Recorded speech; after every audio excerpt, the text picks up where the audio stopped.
오늘 본문에서는 두 가지 비유를 통해 이스라엘 즉 남유다에 대한 심판을 선포하고 있습니다. 그 비유는 하나는 썩은 뱃띠에 관한 비유이고 또 다른 하나는 포도주 가죽 부대 비유입니다. 1절의 말씀입니다.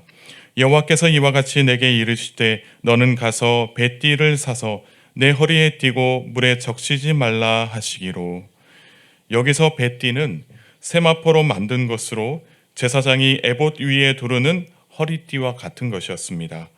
그래서 뱃띠는 에봇, 흉패, 관 등과 함께 제사장의 거룩과 영화로움을 나타내는 상징물이었습니다. 여기서 하나님께서 뱃띠를 사서 허리에 띠라고 말씀하십니다. 예레미야의 몸에 착용된 이 뱃띠는 이스라엘이 하나님께 속했다라는 것을 의미합니다. 하나님께서 이스라엘을 구별하여 택하심으로 제사장 나라가 되고 또 거룩하고 영화롭게 되었습니다.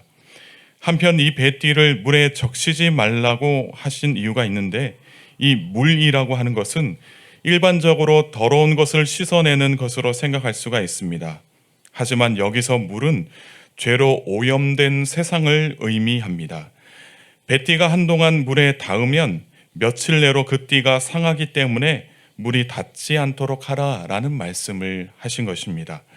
다시 말해서 이스라엘은 죄로 오염된 세상이 아니라 하나님께 속해 있어야 한다는 것을 의미합니다.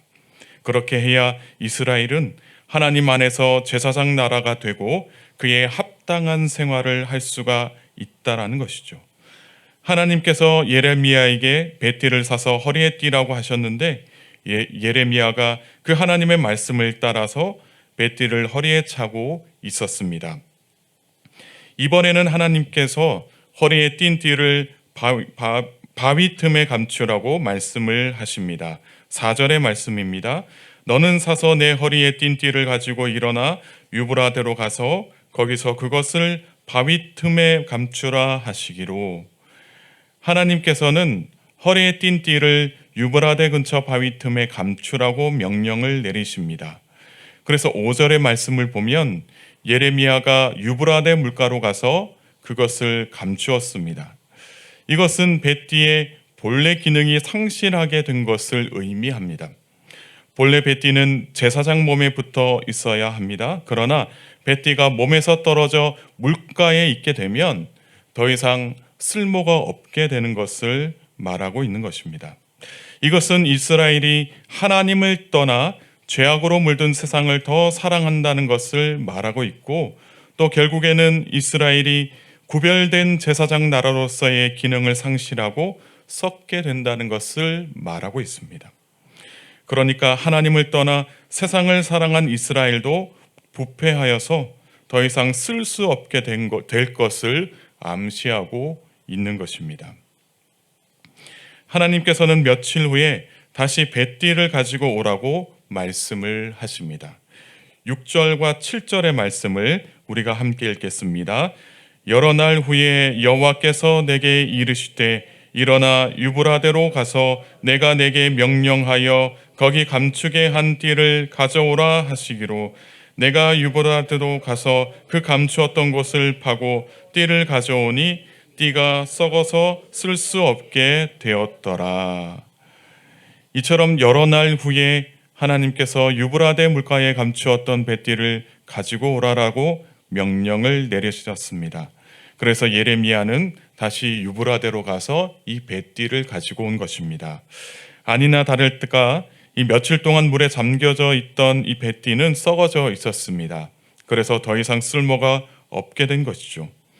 이처럼 이스라엘도 하나님께 속해 있어야 할 때에는 하나님의 거룩한 백성이 되고 그에 합당한 제사장 나라로 살아갈 수가 있겠지만, 그러나 세상의 죄로 물든 이스라엘은 더 이상 그 기능을 상실한 채, 그 기능을 제대로 발휘하지 못한 채 썩게 된 것입니다.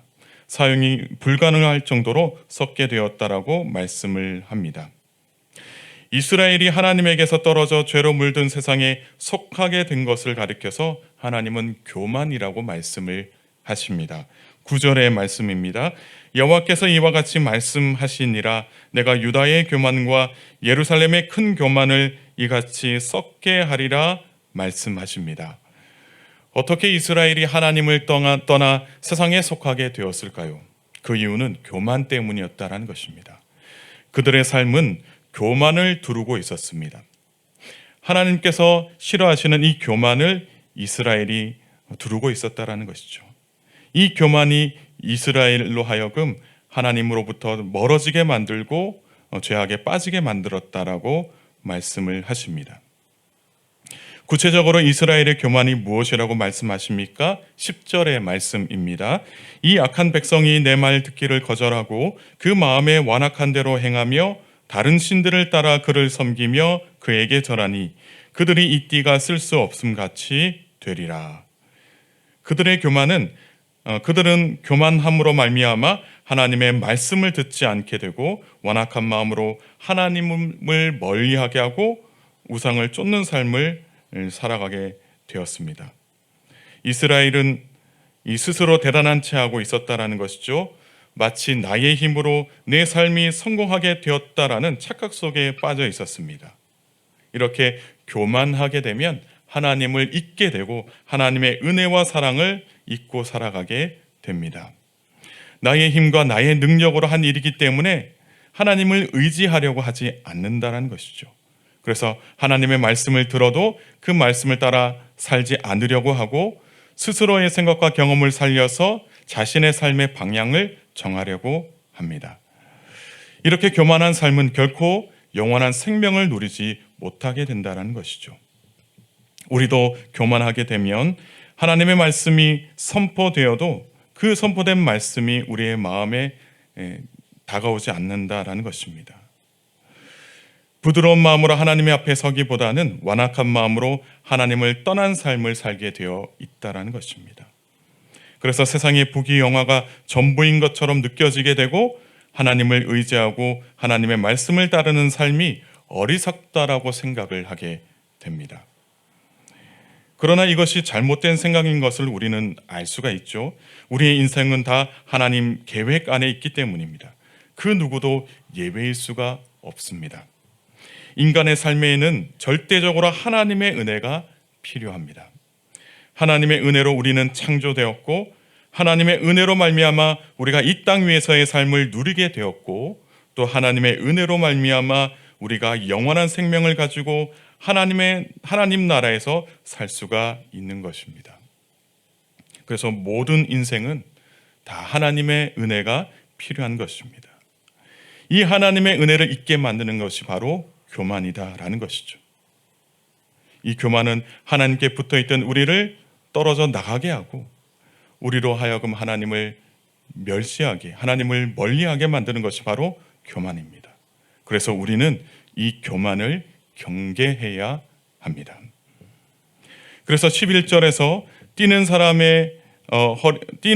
사람의 허리에 속해야 한다는 것과 같이 이스라엘도 하나님께 속해야 한다는 것을 거듭 말씀하고 있습니다. 11절의 말씀을 우리가 함께 읽겠습니다. 여호와의 말씀이니라.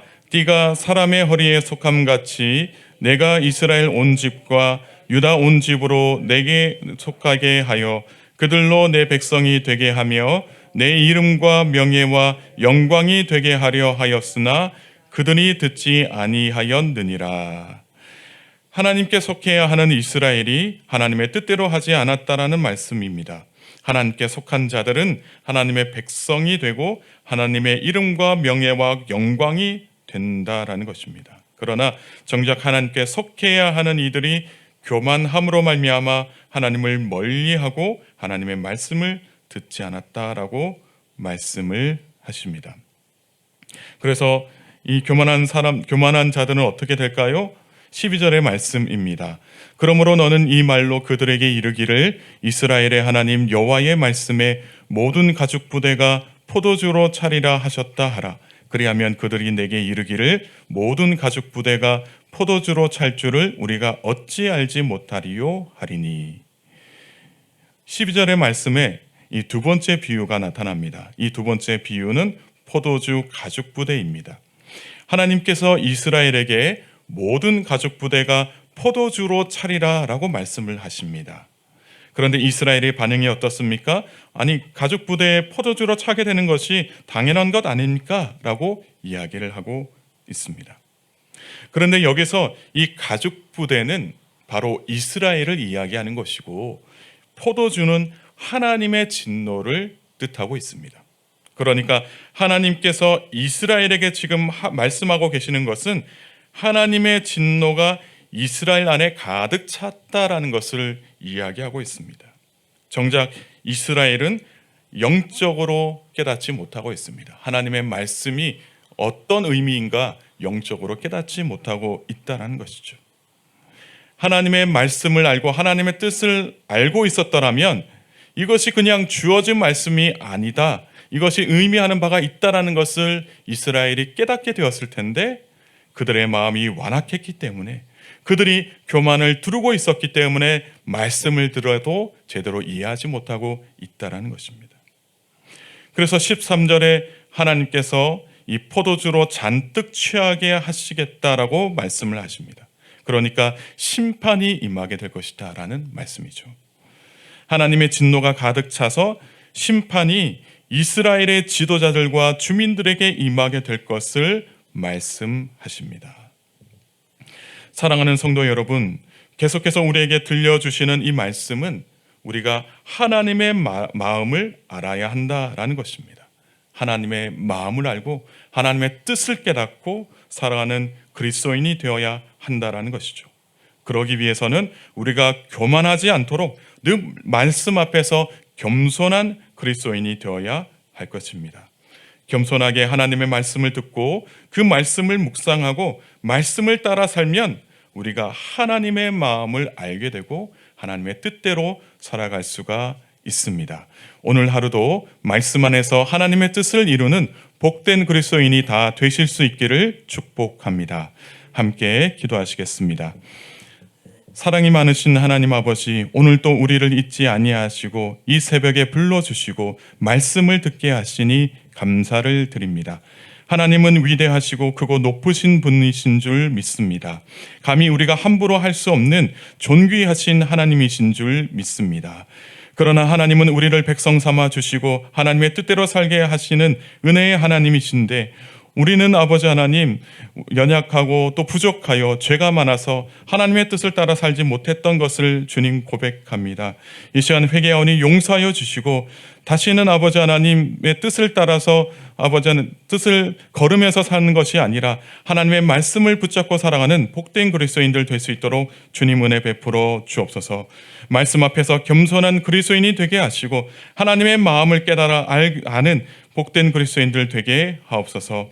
그래서 우리를 향하신 하나님의 은혜와 사랑, 세상을 구원하시려는 하나님의 뜻을 깨닫고 감사와 감격 속에서 살게 하옵소서. 사랑하는 교우들의 삶을 지켜 주시옵소서. 주님이 주시는 힘과 능력으로 오늘 하루도 살게 하시고 특별히 폭염과 폭우 속에서도 어려움 당하지 않도록 지켜 주옵소서. 건강케 하시고 마음의 평안과 기쁨이 가득할 수 있도록 주님 은혜 베풀어 주옵소서. 무엇보다도 가정과 일터 위에 은혜를 베풀어 주시고 하나님의 영광을 찬양하고 하나님의 이름을 높이며 살아가는 사랑하는 교우들의 삶이 되게 하옵소서. 오늘 하루도 함께 하시며 저희들의 삶을 지켜주실 것을 믿사오며 사랑이 많으신 예수님의 이름으로 간절히 기도드리옵나이다. 아멘.